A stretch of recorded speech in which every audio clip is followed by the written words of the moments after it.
Okay, so we have talked about temperature as a measure of the average kinetic energy of a system of particles, right? So we began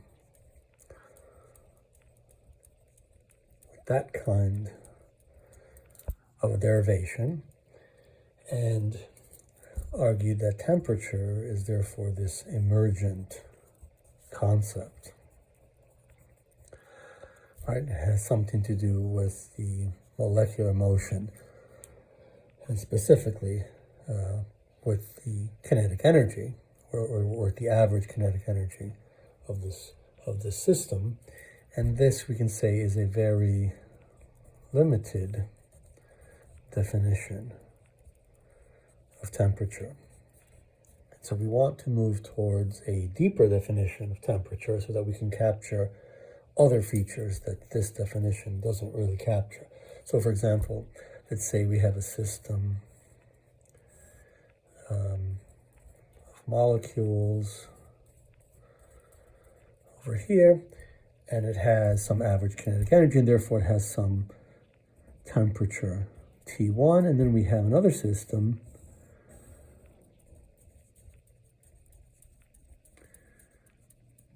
with some molecules and a temperature T2, and let's say that T1 is less than T2, and then we decide to make a hole, and so we create the possibility for some kind of exchange, right? We know experimentally what will happen. The temperature will change. In particular, T left, let's say, will go up, and T on the right will go down, and we'll get some overall temperature for the system that is in between T1 and T2. And so clearly something is exchanged. So the question is, what is exchanged, right? What has been exchanged? And this needs to be part of our better definition of temperature.